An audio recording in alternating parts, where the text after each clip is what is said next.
السلام علیکم ورحمۃ اللہ وبرکاتہ۔ بسم اللہ الرحمن الرحیم۔ ایک دفعہ سلطان صلاح الدین ایوبی رحمۃ اللہ علیہ اپنے بہت بڑے لشکر کے ساتھ ایک صحرا میں خیمہ زن تھے اور اپنے خیمے میں ایک جنگی حکمت عملی تیار کر رہے تھے۔ علی بن سفیان بھی آپ کے ساتھ خیمے میں موجود تھا اور آپ کے کچھ کماندار بھی مشاورت میں موجود تھے۔ وہ مشاورت بہت عام تھی کیونکہ اس میں سلطان صلاح الدین ایوبی رحمۃ اللہ علیہ نے ایک علاقے کو فتح کیا اور اس علاقے میں کس طرح فوج کو تعینات کرنا ہے اور اس کو دوبارہ دشمنوں کے حملے سے کس طرح بچانا ہے، اس معاملے پر بات ہو رہی تھی۔ اس علاقے کو سلطان صلاح الدین ایوبی رحمۃ اللہ علیہ نے فتح کرنے کے لیے 38 دن مسلسل جنگ لڑنے کے بعد اس کو فتح کیا۔ اب سلطان چاہتا تھا کہ اس علاقے پر کچھ ایسے ماہر سپاہی تعینات کیے جائیں جو کہ اس کی اچھی طرح حفاظت کر سکیں اور ہمیں زیادہ سپاہی نہ تعینات کرنے پڑیں، کیونکہ آگے سلطان صلاح الدین ایوبی رحمۃ اللہ علیہ ایک بڑے لشکر کے ساتھ جنگ پر جانے کے لیے تیاری کر رہا تھا۔ ابھی اسی موضوع پر بات ہو رہی تھی کہ اچانک ایک سپاہی خیمے کے دروازے پر آیا اور اندر آنے کی اجازت چاہی۔ سلطان صلاح الدین ایوبی رحمۃ اللہ علیہ نے سپاہی کو اندر آنے کی اجازت دی۔ جب سپاہی خیمے کے اندر داخل ہوا تو اس کے چہرے کے تاثرات بتانے لگے کہ کوئی اہم بات ہے۔ سلطان نے اس سے کہا، بتاؤ کون سی بات ہے؟ اس کے ہونٹ اور زبان ایک دوسرے کے ساتھ نہیں مل رہے تھے اور وہ بات کرتے ہوئے لڑکھڑا رہا تھا۔ سلطان اپنی جگہ سے اٹھا اور اس سپاہی سے مخاطب ہوتے ہوئے کہا، جو بھی بات ہے کھل کر بتا دو۔ اس نے کہا، سلطان معظم، ایک باہر لڑکی آئی ہے جو آپ سے ملنا چاہتی ہے۔ لڑکی بہت ہی خوبصورت اور حسین و جمیل ہے اور شکل سے بادشاہ کی بیٹی لگتی ہے۔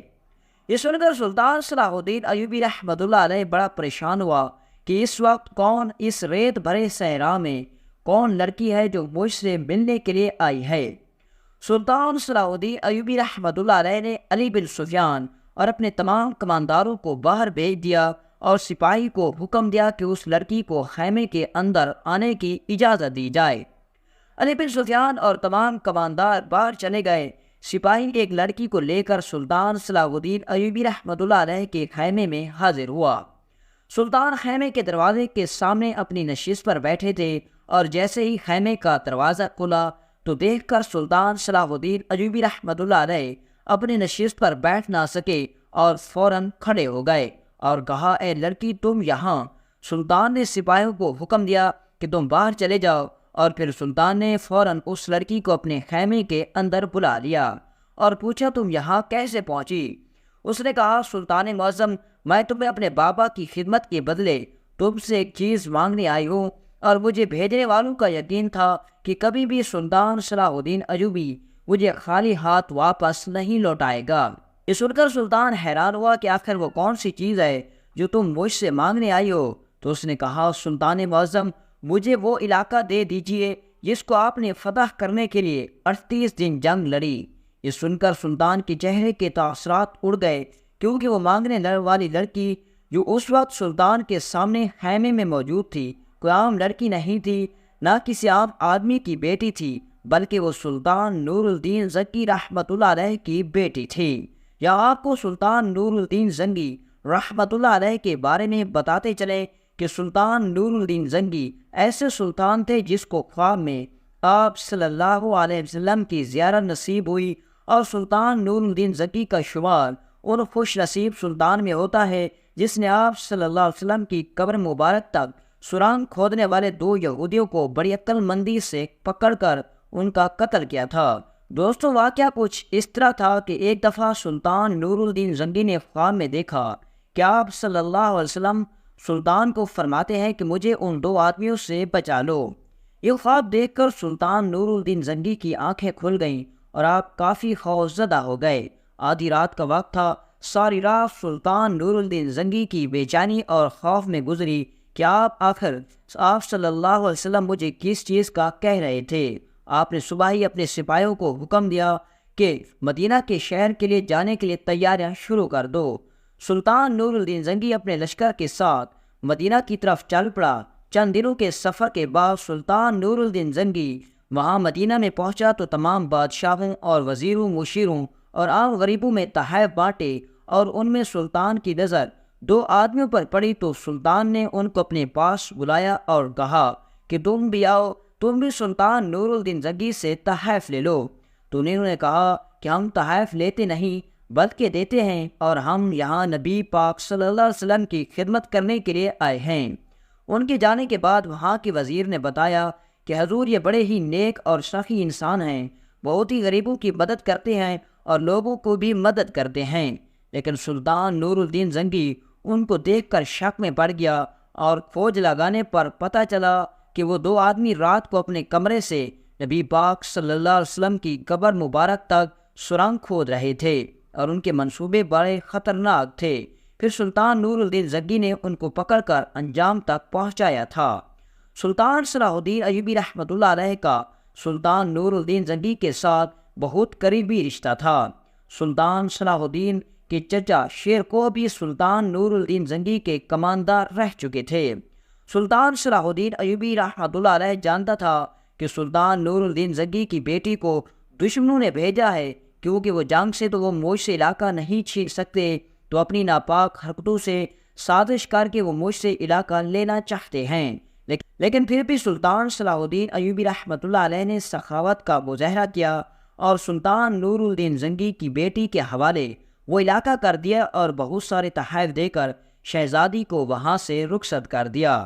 دوستو، یہاں آپ کو ایک دوسرا واقعہ سناتے ہیں کہ جب سلطان صلاح الدین ایوبی رحمۃ اللہ علیہ کو دشمنوں نے دیکھا کہ وہ آپ سے جنگ کے ساتھ مقابلہ نہیں کر سکتے، تو انہوں نے آپ کو قتل کرنے کی سازشیں شروع کر دیں۔ جب انہوں نے سلطان صلاح الدین ایوبی رحمۃ اللہ علیہ کی بہادری اور عقل مندی کو دیکھا تو وہ شیخ سنان کے پاس پہنچے اور اس سے کہا کہ تم سلطان صلاح الدین ایوبی رحمۃ اللہ علیہ کو اگر قتل کرا دو تو ہم تمہیں بھاری انعام دیں گے۔ شیخ سنان عام انسان نہیں تھا، وہ بہت طاقتور انسان تھا۔ اس کے پاس ایک فدائیوں کا گروہ تھا جو حشیش سے لوگوں کو پہلے دماغ سے فارغ کرتے اور پھر ان کو قتل کر دیتے۔ ان کے پاس ایک ایسے خطرناک کھوجی تھے جو دشمنوں کے درمیان سے گزر جاتے، اور دشمن کی ایک آنکھ کو پتہ چلتا تو دوسری کو پتہ نہ چلتا۔ شیخ نے لالچ میں آ کر اس نے سلطان صلاح الدین کے دشمنوں کے ساتھ معاہدہ کر لیا اور آپ کو قتل کرانے کے لیے اپنے سپاہی بھیج دیے۔ انہوں نے 3 مرتبہ آپ پر حملہ کیا۔ ایک مرتبہ حملہ انہوں نے اس وقت کیا جب آپ محاذ پر تھے، تو اچانک ایک سپاہی اندر گھسا اور سلطان پر حملہ کر دیا، لیکن چھری سر کی ٹوپی میں لگنے کی وجہ سے سلطان بچ گئے، اور اسی طرح سلطان پر 2 بار اور بھی حملے ہوئے، لیکن سلطان سے اللہ تعالیٰ نے بہت بڑے کام لینے تھے، اس لیے سلطان نے حفاظت کی۔ اور ایک دفعہ سلطان صلاح الدین ایوبی رحمۃ اللہ علیہ جنگ میں محاذ پر اپنے خیمے میں آرام فرما رہے تھے کہ آدھی رات کا وقت تھا کہ اچانک خیمے کے دیے بجھ گئے، اور جب آپ کی آنکھ کھلی تو آپ کو ایسا محسوس ہوا کہ خیمے کے اندر کوئی اور آدمی موجود تھا۔ سلطان نے سپاہیوں کو آواز دی، سپاہی اندر آئے، انہوں نے دیے جلائے تو آپ کے سرانے میں ایک خنجر سے ایک خط گھونپا ہوا تھا، اور اس میں لکھا تھا کہ اے سلطان، تم ہوش میں آؤ، تم ہمارے رحم و کرم پر ہو، تم اپنے آپ کو قابو میں رکھو، ورنہ تم کسی بھی وقت اپنی جان سے ہاتھ دھو بیٹھو گے۔ جب سلطان صلاح الدین ایوبی رحمۃ اللہ علیہ نے شیخ کی اتنی بہترین جنگی حکمت عملی اور دیدہ دلیری کو دیکھا تو سلطان صلاح الدین ایوبی رحمۃ اللہ علیہ ان سے بڑا متاثر ہوا اور اس کو دوستی کا پیغام بھیجا۔ یہ تھی سلطان کی سخاوت اور فراخ دلی کہ اپنے سب سے بڑے دشمن سے بھی دوستی کر لی۔ یہ یہاں آپ کو بتاتے چلیں کہ یہ دوستی کا پیغام آپ نے موت کے ڈر کی وجہ سے نہیں، بلکہ ایک بہادر کو درست راستے پر اللہ کے راستے میں لڑنے کے لیے پیغام دینے کے لیے بھیجا۔ سلطان صلاح الدین ایوبی رحمۃ اللہ علیہ نے بھی بڑی عقل مندی سے کام لیا اور اپنے خاص جاسوس کو اپنے پاس بلایا اور اس سے کہا کہ تم نے شیخ سنان کے گروہ میں ان کا آدمی بن کر داخل ہونا ہے، اور اسی طرح تم نے ان کے کھانا پکانے والے تک رسائی حاصل کرنی ہے، اور جا کر شیخ سنان کے تیار کیے ہوئے کھانے میں تم نے زہر ملا دینا ہے۔ جب وہ کھانا شیخ سنان کے آگے پہنچے اور جیسے ہی شیخ سنان کھانا کھانے کا لقمہ اپنے منہ میں ڈالنے لگے تو اسے بتا دینا کہ اس کھانے میں زہر ملا ہے، اور تم اسے یہ بھی بتا دینا کہ یہ زہر شیخ سنان کو سلطان صلاح الدین ایوبی رحمۃ اللہ علیہ نے دینے کے لیے بھیجا ہے۔ لیکن حیرت کی بات یہ ہے کسی سلطان نے ہی کہا تھا کہ شیخ سنان کو بتانا کہ جتنا تو مضبوط خود کو سمجھتے ہو تم اتنا ہو نہیں، اور اسے یہ بھی بتانا کہ اگر سلطان صلاح الدین ایوبی تمہیں مارنا چاہتا تو میں ابھی تمہیں زہر کے بارے میں بالکل نہ بتاتا، لیکن اس لیے سلطان نے تمہاری جان بچائی اور تمہارے لیے دوستی کا پیغام بھیجا ہے۔ سلطان کے خاص جاسوس نے ایسا ہی کیا اور بڑی چالاکی اور عقل مندی سے ان کے اتنے خطرناک گروہ میں شامل ہو گیا اور آہستہ آہستہ ان کے کھانا پکانے والے آدمی تک رسائی حاصل کر لی اور شیخ سنان کے کھانے میں زہر ملا دی۔ شیخ سنان خیمے میں موجود تھا، وہی آدمی اس کے پاس کھانا لے کر گیا جو سلطان صلاح الدین ایوبی کا جاسوس تھا۔ جیسے ہی شیخ نے گوشت کا ٹکڑا اٹھایا تو سلطان کے جاسوس نے کہا، حضور چند لمحوں کے لیے رک جائیں کیونکہ اس کھانے میں زہر ہے۔ یہ دیکھ کر شیخ سنان کانپ اٹھا اور کہا، یہ تم کیا کہہ رہے ہو؟ اس نے کہا، حضور یہ زہر میں نے اپنے ہاتھوں سے ملایا ہے اور میں سلطان کا جاسوس ہوں اور یہ زہر ملانے کا حکم سلطان نے دیا ہے، اور اگر سلطان چاہتا تو وہ تمہیں قتل کر دیتا، لیکن سلطان نے تمہاری جان بچا لی اور سلطان نے آپ کے لیے دوستی کا پیغام بھیجا ہے، لیکن سلطان نے اس لیے دوستی کا پیغام تھوڑا مختلف طریقے سے بھیجا کہ تم یہ نہ سمجھو کہ تمہارے پاس طاقت ہے، اور ڈر کی وجہ سے سلطان نے تمہارے پاس پیغام بھیجا ہے۔ سلطان کی عقل مندی اور اتنی ماہر جاسوسی کو دیکھ کر اور حکمت عملی کو دیکھ کر شیخ سنان بھی سلطان کا فدا ہو گیا اور آپ کا دوستی کا پیغام دل سے قبول کر لیا، اور اس دن سے شیخ سنان سلطان کا بہت بڑا ساتھی بن گیا۔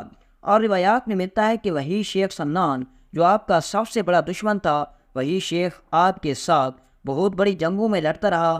دوستو، یہ تھی سلطان صلاح الدین ایوبی رحمۃ اللہ علیہ کی عقل مندی اور دلچسپ داستان۔ اگر آپ کو سلطان کی عقل مندی اور داستان اچھی لگی ہو تو اپنی رائے کا اظہار کامنٹ باکس میں ضرور کرنا اور ہمارے اس ویڈیو کو بھی لائک کرنا۔ اللہ حافظ۔